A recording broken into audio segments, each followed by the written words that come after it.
السلام عليكم ورحمة الله وبركاته. أعوذ بالله من الشيطان الرجيم. بسم الله الرحمن الرحيم. ثم بعثنا من بعده رسلا إلى قومهم فجاءوهم بالبينات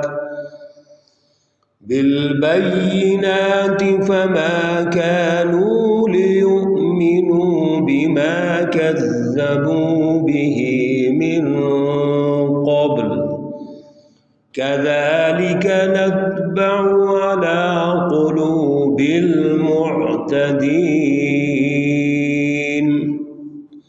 صدق الله العلي العظيم.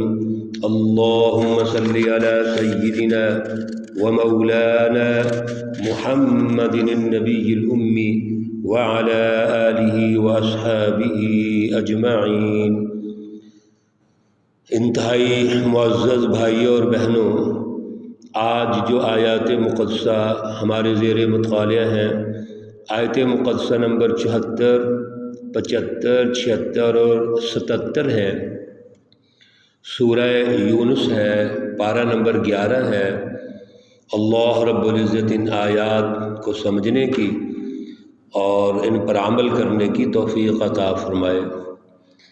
گزشتہ درس میں حضرت نوح علیہ السلام کے حوالے سے اللہ رب العزت نے کچھ رہنمائی ارشاد فرمائی تھی اور اس کو عنوان بنا کر رسول اللہ صلی اللہ علیہ وآلہ وسلم اور مکہ المکرمہ کی جو سوسائٹی ہے اس کا کچھ تجزیہ پیش کیا تھا، اور رسول اللہ صلی اللہ علیہ وسلم کو یہ ارشاد فرمایا کہ نوح علیہ السلام کا جو واقعہ ہے وہ ان کو سنائیے، ان کو بتائیے، تاکہ ان کے اندر کوئی نشان عبرت بنے اور ان کو سمجھ آ جائے کہ اس سے پہلے بھی جن لوگوں نے انبیاء کو جھٹلایا تھا، اللہ رب العزت کے سچے علم کو، سچے نظریے کو اور حقیقی نظریے کو جھٹلایا تھا، وہ تباہ ہو گئے تھے۔ اللہ نے ان کو غرق کر دیا تھا۔ چنانچہ آپ بچیے، آپ محتاط ہو جائیے۔ اب اللہ رب العزت آج کی جو آیات مقدسہ ہیں، اس میں حضرت نوح علیہ السلام کے بعد تاریخی تسلسل کے ساتھ جو دیگر انبیاء علیہ السلام تشریف لائے ہیں، ان کو عنوان بنا کر پھر کچھ تربیت کرنا چاہتے ہیں، سمجھانا چاہتے ہیں کہ صرف نوح علیہ السلام کے ساتھ ایسا واقعہ پیش نہیں آیا، بلکہ آپ کے بعد جو اللہ کے نبی تشریف لائے ہیں وہاں پر بھی ایسے ہی حالات پیدا ہوئے ہیں۔ جب انہوں نے اللہ کے نبیوں کو جھٹلایا تو اس کا انجام بھی اچھا نہیں ہوا۔ حضرت نوح علیہ السلام کے بعد حضرت ہود ہیں، حضرت صالح ہیں، ابراہیم علیہ السلام ہے، لوط علیہ السلام ہے، شعیب علیہ السلام ہے، وغیرہ وغیرہ۔ ثم بعثنا من بعده رسلا الى قومهم، پھر ہم نے بھیجے اس کے بعد اور رسول بھی، وہ بھی اپنی قوموں کی طرف آئے۔ فجاءوهم بالبینات، اور وہ بھی واضح کھلی نشانیاں اور دلائل لے کے آئے۔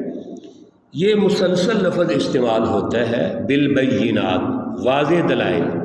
یہ پہلے بھی ہم نے گزارش کی تھی کہ جب بھی بالبینات کا لفظ ہم پڑھتے ہیں تو ہمیں یہاں دو باتیں واضح ہونی چاہیے۔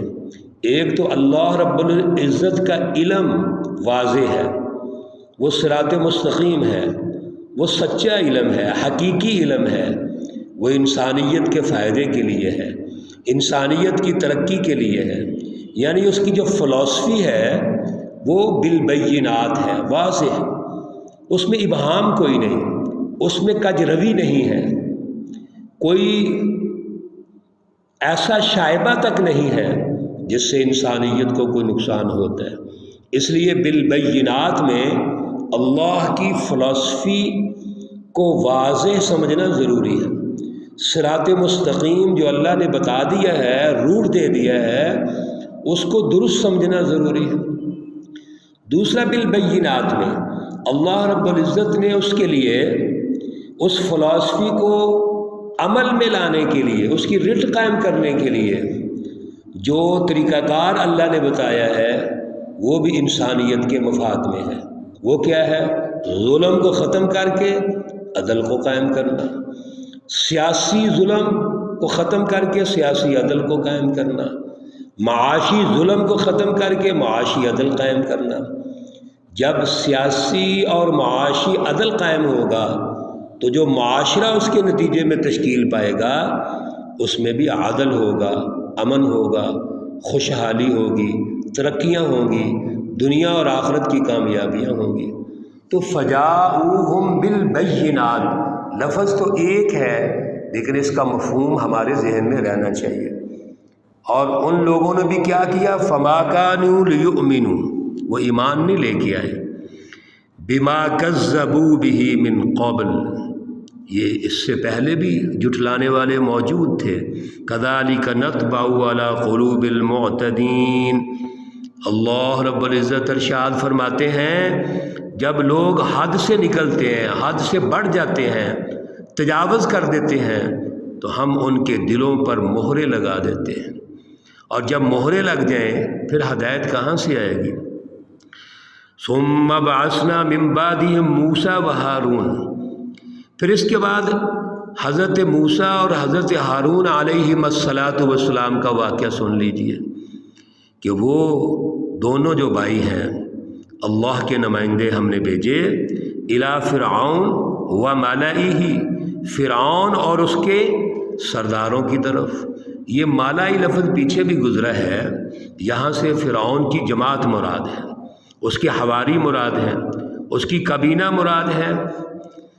تو موسیٰ علیہ السلام اور حضرت ہارون علیہ السلام کو اللہ نے فرعون اور اس کی جماعت جو حزب الشیطان ہے ان کی طرف بھیجا، بآیاتنا، وہی بات جو پہلے گزری ہے، یعنی ہماری آیات لے کر آئے، یعنی وہ فلسفی اور اس پر عملی نظام، دونوں چیزیں، یہ محض نظریہ نہیں ہے بلکہ دونوں چیزیں ہیں۔ انہوں نے آگے سے کیا کیا؟ فاستکبروا، انہوں نے تکبر کیا، وکانوا قوما مجرمین، اور وہ مجرم لوگ ہیں۔ یہاں سے اللہ رب العزت نے بڑی ہی بنیادی رہنمائی ہمیں دے دی جو دور حاضر میں بھی سمجھنی چاہیے کہ جب بھی کوئی جماعت حزب الشیطان جو ہے وہ متکبر ہو جائے، حد سے نکل جائے، ضدی ہو جائے، وہ اپنے اس مشن پر جو دنیا کا عارضی متاع کا مشن ہے، ظلم کرنے کا مشن ہے، اس پر ضدی ہو جاتی ہے، ہٹ درم ہو جاتی ہے، تو وہ متکبر ہو جاتی ہے اور ان کے دلوں پر اللہ کی مہر لگ جاتی ہے۔ اللہ رب العزت ہمیں اس سے محفوظ فرمائے۔ فلما جاءہم الحق من عندنا، اور جب موسیٰ علیہ السلام اس وقت کے دور کے مطابق جو معروضی حالات تھے وہ نشانیاں لے کے آئے، معجزات لے کے آئے، تو کہنے لگے ان ھذا لسحر مبین، یہ تو کھلا جادو ہے۔ اور وہ اس کو جادو کیوں کہتے تھے؟ اصل میں ان کا علم جادو پر مبنی تھا۔ جب اپنی سوچ، اپنے خیالات جھوٹے ہوں اور علم جو ہے وہ حقیقی نہ ہو، علم رسمی ہو، تو پھر باقی جو علوم ہوتے ہیں وہ بھی ایسے ہی لگتے ہیں۔ تو موسیٰ علیہ السلام کا جو معجزہ تھا وہ جادو تو نہیں تھا، لیکن اس کو وہ جادو قرار دے دیتے تھے۔ قال موسیٰ، حضرت موسیٰ علیہ السلام نے کہا اتقولون للحق لما جاءکم، کیا تم یہ کہتے ہو کہ حق بات، سچی بات جو آپ کے پاس پہنچی ہے، اسحر ھذا، کیا یہ جادو ہے؟ ولا یفلح الساحرون، اور اگر خدا نہ خواستہ یہ جادو ہے تو جادوگر تو کبھی کامیاب نہیں ہو سکتے۔ موسیٰ علیہ السلام نے اس دعوے کے ذریعے یہ دلیل پیش کی کہ یہ جادو نہیں ہے، جادو کی تو کوئی حقیقت ہی نہیں ہے، اس لیے میں تو اللہ کا نمائندہ ہوں، جو اللہ نے مجھے حکم دیا ہے میں اسی کی دعوت دے رہا ہوں۔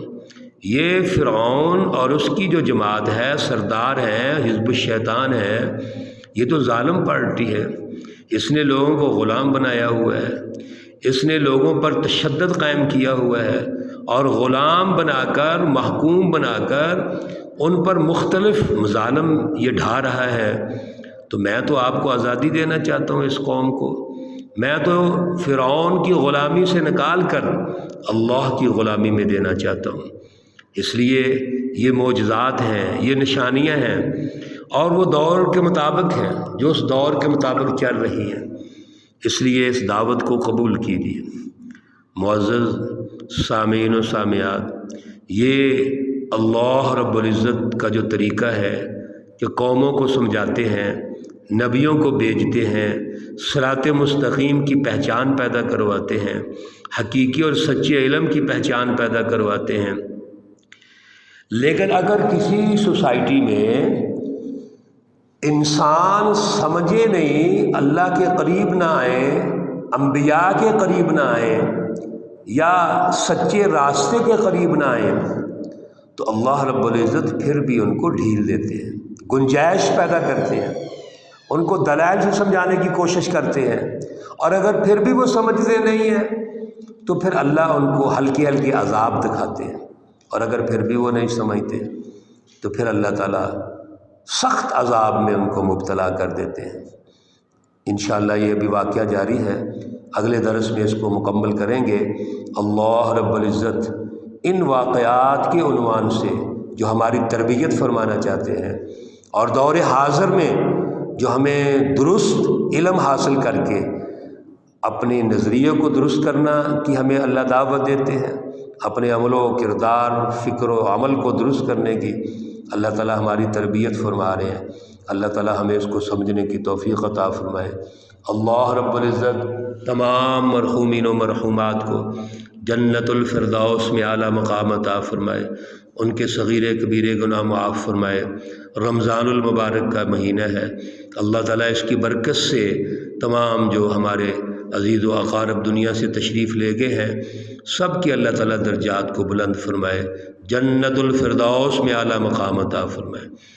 اللہ رب العزت تمام بیماروں کو شفائے کاملہ عاجلہ مستمرہ عطا فرمائے، جو پریشان حال ہیں اللہ تعالیٰ ان کی پریشانیوں کو دور فرمائے۔